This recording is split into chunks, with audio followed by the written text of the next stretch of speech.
மகா கும்பமேளா இந்தியா மட்டும் இல்லைங்க. கிட்டத்தட்ட உலகம் முழுவதும் பரவலா இந்த கும்பமேளா பத்தி தான் பேசிட்டு இருக்கிறாங்க. ஜனவரி 13 அன்று தொடங்கிய இந்த கும்பமேளா பிப்ரவரி 26ஆம் தேதி வரைக்கும் நடைபெறுது. இந்த கும்பமேளாவிற்கு 40 கோடிக்கும் மேல மக்கள் வருவாங்க அப்படின்னு சொல்லப்படுது. இப்போ வரைக்குமே பல கோடி மக்கள் இங்க புனித நீராடிட்டு போயிருக்கிறாங்க. இந்த கும்பமேளாவிற்காக உத்தரப்பிரதேச கவர்மெண்ட் 7000 கோடி ரூபாய் நிதி ஒதுக்கி இருக்கிறாங்க. இதற்காக 400 ஹெக்டேர் நிலப்பரப்புல ஒரு ஊரையே உருவாக்கி இருக்கிறாங்க. இங்க 1.5 லட்சத்துக்கு மேல டென்ட்டுகள் அமைக்கப்பட்டு இருக்கு. 30 தற்காலிக பாலங்கள் அமைக்கப்பட்டு இருக்காங்க. 400 கிலோமீட்டருக்கு ரோடுகள் புதிதாக போடப்பட்டு இருக்கு. அது மட்டும் இல்லாமல் 700 பாராமெடிக்கல் இங்க அமைக்கப்பட்டு இருக்கு. 400 டாக்டர்ஸ் பணியமர்த்தப்பட்டு இருக்கிறாங்க. படங்கள்ல பார்க்கப்படுற மாதிரியே உத்தரப்பிரதேசத்துல இருக்கக்கூடிய பிரயாக்ராஜ்ல ஒரு பிரம்மாண்டத்தை உருவாக்கி இருக்காங்க அப்படின்னே சொல்லலாம். எதற்காக இவ்வளவு பிரம்மாண்டம், எதற்காக இத்தனை கோடி மக்கள் இந்த மகா கும்பமேளாவுக்கு வராங்க, மகா கும்பமேளானா என்ன, அதனுடைய வரலாறு என்ன பார்க்கலாம் இந்த காணொளியில். என்னது டைம் இல்லையா? போன் பேச டைம் இல்ல, ஃபேமிலி டின்னர் டைம் இல்ல, ஷாப்பிங் டேட்டிங் மீட்டிங் எதுக்கும் டைம் இல்ல. Make time, take that holiday. GT Holiday. GT Holidays, South India's #1 travel brand.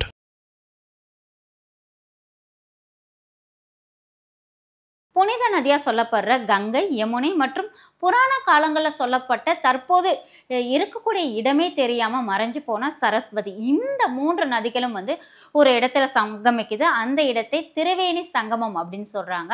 அந்த திரிவேணி சங்கமத்துல புனித நீராடனா அவர்களுடைய பாவங்கள்லாம் நீங்கி அவங்க மோட்சம் பெறுவாங்க அப்படிங்கிறது தான் ஐதீகம். சரி, இப்போ இந்த கும்பமேளா உருவானதற்கான வரலாறு என்ன அப்படின்னு பார்க்கலாம். துர்வாச முனிவரோட சாபத்தால தேவர்கள்லாம் அவர்களுடைய வலிமையை இழக்க ஆரம்பிக்கிறாங்க. இதனால் அசுரர்கள் பல மடங்கு வலிமை அடைஞ்சுக்கிட்டே போறாங்க.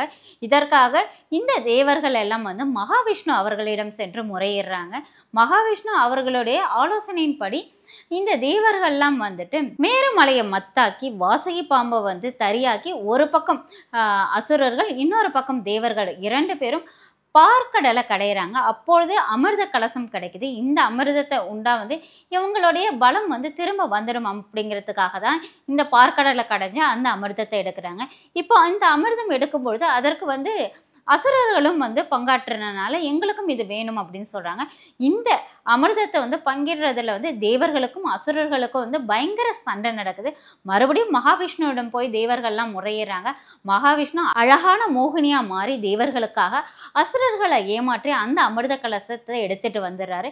எடுத்துட்டு அந்த அமிர்த கலசத்தை தேவர்களிடம் கொடுக்குறாங்க. தேவர்கள்ல பிரகஸ்பதி, சனி, சூரியன் மற்றும் சந்திரன் இவர்கள் 4 பேரும் அந்த அமிர்த கலசத்தை அசுரர்கள்கிட்டேருந்து பாதுகாக்க தூக்கிட்டு ஓடிக்கிட்டு இருக்கிறாங்க. அப்படி அவர்கள் 12 நாள் இந்த அமிர்த கலசத்தை எடுத்துட்டு ஓடிட்டு இருக்கிறாங்க. அப்படி ஓடும் பொழுது அந்த அமிர்த கலசத்திலேருந்து 4 துளிகள் சிதறி பூமியில விழுந்துடுது. அப்படி விழுந்த அந்த 4 இடங்கள் என்ன அப்படின்னு பார்த்தோம்னா, உத்தரகாண்ட்ல இருக்கக்கூடிய ஹரித்வார், உத்தரப்பிரதேசத்துல இருக்கக்கூடிய பிரயாக்ராஜ், மகாராஷ்டிரால இருக்கக்கூடிய நாசிக், மத்திய பிரதேசத்துல இருக்கக்கூடிய உஜ்ஜைன், இந்த 4 இடங்கள்ல தான் அந்த அமிர்த துளிகள் விழுந்துடுது. நான் ஏற்கனவே சொன்னது மாதிரி 12 நாட்கள் தேவர்கள் அந்த கலசத்தை எடுத்துட்டு ஓடுனாங்க அப்படின்னு சொன்னேன் இல்லைங்களா? அப்படி தேவர்களுடைய ஒரு நாள் என்பது நம்மளுடைய கணக்குப்படி ஒரு வருடத்திற்கு சமம். அப்படி அவர்கள் 12 நாள் ஓடியது நம்ம புவியின் கணக்குப்படி 12 வருடங்களுக்கு சமம். அப்படி அவர்கள் எடுத்துக்கொண்டு ஓடும் பொழுது 6வது நாள் விழுந்த துளி ஹரித்வார்லையும், 9வது நாள் விழுந்த துளி பிரயாக்ராஜிலையும், 12வது நாள் விழுந்த துளி உஜ்ஜைன் மற்றும் நாசிக்லையும் விழுந்ததா சொல்றாங்க. அப்போ விழுந்த அந்த அமிர்த துளிகளோட பவர் இன்னமும் அந்த இடங்கள்ல இருக்கு. அதனால்தான் இந்த இடங்கள்லாம் புனித நீராடனா அவர்களுடைய பாவங்கள்லாம் நீங்கும் அப்படின்னு சொல்றாங்க. அதனாலதான் இந்த 4 இடங்கள்லையுமே கும்பமேளா கொண்டாடுறாங்க. ஆனா பிரயாக்ராஜில் கொண்டாடக்கூடிய கும்பமேளா தான் ரொம்ப விசேஷமா சொல்லப்படுது. இந்த கும்பமேளாவே இவங்க 4 விதமா கொண்டாடுறாங்க. 3 வருடங்களுக்கு ஒரு முறை ஒரு கும்பமேளா கொண்டாடுறாங்க. 6 வருடங்களுக்கு ஒரு முறை இந்த கும்பமேளா கொண்டாடுறாங்க. 12 வருடங்களுக்கு ஒரு முறை இந்த கும்பமேளா கொண்டாடுறாங்க. 144 வருடங்களுக்கு ஒரு முறை கொண்டாடப்படுது. இந்த 6 வருடங்களுக்கு ஒரு முறை கொண்டாடக்கூடிய இந்த கும்பமேளா அர்த்த கும்பமேளா அப்படின்னும், 12 வருடங்களுக்கு ஒரு முறை கொண்டாடக்கூடிய கும்பமேளா பூர்ண கும்பமேளா அப்படின்னும், 144 வருடங்களுக்கு ஒரு முறை கொண்டாடக்கூடிய இந்த கும்பமேளா மகா கும்பமேளா அப்படின்னும் கூறப்படுது.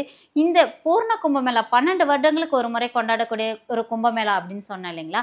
அந்த கும்பமேளாவை 12 வருஷத்துக்கு ஒரு வாட்டி 12 தடவை பண்ணதுக்கு அப்புறம் வரக்கூடிய கும்பமேளா தான் மகா கும்பமேளா. அந்த கும்பமேளா தான் இப்போ நடந்துகிட்டு இருக்குது. இதற்காக தான் இத்தனை கோடி மக்கள் வந்து அங்க வந்துட்டு இருக்கிறாங்க.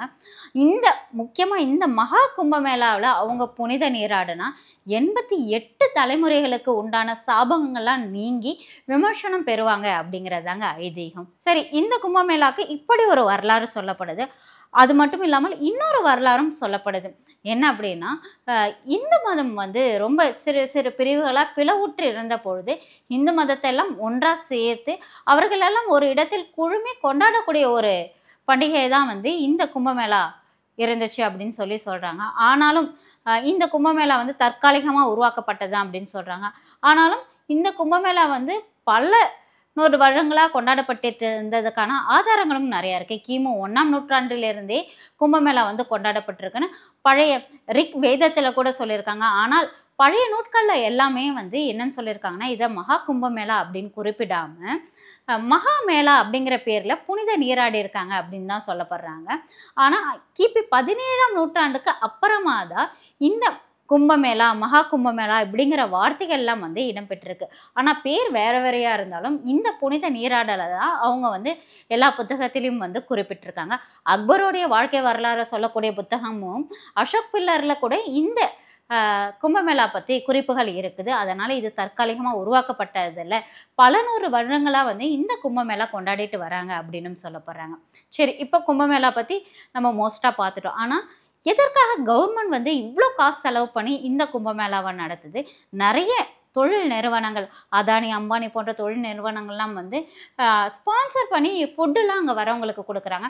இவங்க வந்து நிறைய காசு இருக்குது அதனால் கொடுக்குறோம் அப்படிங்கிறதுக்காக கொடுக்கறது மட்டும் இல்லாமல் இதற்கு பின்னால் வந்து பெரிய தொழில் காரணங்களும் இருக்குது. அது என்ன அப்படின்னா, நான் ஏற்கனவே சொன்னது போல் இந்த கும்பமேளாவுக்கு வந்து 7000 கோடி ரூபாய் செலவு பண்ணியிருக்காங்க. 2019ஆம் ஆண்டு இந்த பூர்ண கும்பமேளான்னு சொன்னேன் இல்லைங்களா, 12 வருஷங்களுக்கு ஒரு முறை கொண்டாட அந்த கும்பமேளா நடந்தப்போ அந்த கவர்மெண்ட், உத்தரப்பிரதேச கவர்மெண்ட் வந்து 4000 கோடி ரூபாய் வந்து செலவு பண்ணியிருந்தாங்க.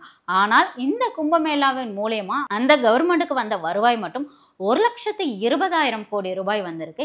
இப்போ 7,000 கோடி ரூபாய் செலவு பண்ணியிருக்காங்க அப்படின்னு சொன்னோம் இல்லைங்களா. அந்த மாநிலத்தோட கவர்மெண்ட் மட்டும் 5,000 கோடி, மத்திய கவர்மெண்ட் கிட்டேருந்து வந்து 2,000 கோடி, மொத்தம் 7,000 கோடி ரூபாய் செலவு பண்ணது மூலயமா அவங்களுக்கு வந்து கிட்டத்தட்ட பல லட்சம் கோடி ரூபாய், 40 லட்சம் கோடி ரூபாய் வரைக்கும் அவங்களுக்கு வருமானம் வரும் அப்படின்னு சொல்கிறாங்க. அது மட்டும் இல்லாமல் இந்த கும்பமேளா, இந்த 40 கோடி பேர் கூடுறாங்கன்னு சொன்னாங்க இல்லையா, இந்த கும்பமேளா வந்து மிகப்பெரிய ஒரு வர்த்தக சந்தையாகவும் பார்க்குறாங்க. இந்த கும்பமேளாவிற்காக அங்கே வந்து நிறைய அட்வர்டைஸ்மெண்ட்லாம் பண்ணுறாங்க. ஒரு இவ்வளோ பெரிய மக்கள் கூட்டத்தில் வந்து அவங்க ப்ராடக்டை வந்து அட்வர்டைஸ்மெண்ட் பண்ணோம் அப்படின்னா அது மிகப்பெரிய ரீச் ஆகுங்கிறதுக்காக எல்லாரும் நீ நான் போட்டி போட்டுட்டு இந்த இடத்துல அட்வர்டைஸ்மெண்ட் பண்ணுறாங்க. ஆனால் இந்த இடத்துக்கு மொத்தமாக அட்வர்டைஸ்மெண்ட் வந்து ஒரு சில கம்பெனிக்கு வந்து குத்தகையின் மூலயமா தரப்படும். அதே போல் இந்த நடக்கக்கூடிய இந்த கும்பமேளாவிற்கான அந்த அட்வர்டைஸ்மெண்ட் ஒப்பந்தத்தை கிரையான்ஸ் அட்வர்டைஸ்மெண்ட் அப்படிங்கிற ஒரு நிறுவனம் தான் பெற்றிருக்கு. அது மட்டும் இல்லாமல் இங்கே தற்காலிக பேங்குகள் அமைக்கப்படும், எல்ஐசி பூத்துகள் அமைக்கப்படும், தற்காலிக ஹாஸ்பிட்டல் அமைக்கப்படும், தற்காலிக கடைகள்லாம் நிறைய அமைக்கப்படும். இந்த கொக்கோ கோலா, பால், டீ எல்லாமே வந்துட்டு இங்கே மிகப்பெரிய ஒரு வியாபார சந்தையாக தான் பார்க்குறேன். ஒரு 40 கோடி பேர் கூறுறாங்க அப்படின்னா கிட்டத்தட்ட ஒருத்தவங்க ஒரு மினிமம் ஒரு 1000 ரூபாய் செலவு பண்ணாலுமே 40 கோடி ரூபாய் செலவாகும். ஆனால் இது வந்து மேக்ஸிமம் அவங்க எவ்வளோ வேணாலும் செலவு பண்ணலாம். ஏன்னா இந்த கும்பமேளாவிற்காக வெளி நாடுகள், வெளி மாநிலங்கள் நிறைய பேர் வந்துட்டு இருக்கிறாங்க. மத்திய கவர்மெண்ட்டே இதற்காக வந்துட்டு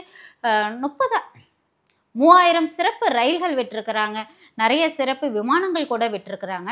இதனால் மத்திய கவர்மெண்ட்டுக்கும் பல கோடி ரூபாய் வந்து லாபம் வரத்திற்கான வாய்ப்புகள் வந்து நிறையவே இருக்குது.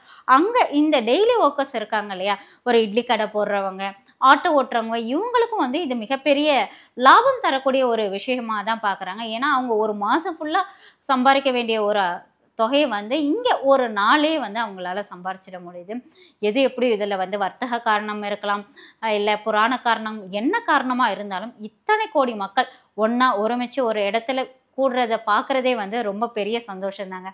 நான் ஏற்கனவே சொன்ன மாதிரி 144 வருடங்களுக்கு அப்புறம் இந்த மகா கும்பமேளா வருது. அதுவும் நாம் வாழக்கூடிய ஒரு காலகட்டத்தில் இது வருது அப்படிங்கக்குள்ள ஒரு பெருமைப்படக்கூடிய ஒரு விஷயம் தான். இப்போ பிறக்கிற குழந்தை கூட அந்த கும்பமேளாவை பார்க்குமா, அடுத்து வரக்கூடிய கும்பமேளாவை பார்க்குமா அப்படிங்கிறது மிகப்பெரிய ஒரு கேள்விக்குறிதான். அதனால் எல்லாரும் உங்களால் முடிஞ்ச அளவுக்கு யார் யாராலலாம் அங்கே போக முடியுமோ இந்த விழாவோட ஒரு எக்ஸ்பீரியன்ஸை வந்து அவங்க கண்டிப்பாக போய் பார்க்கணும் அப்படின்னு தான் சொல்லுவேன்.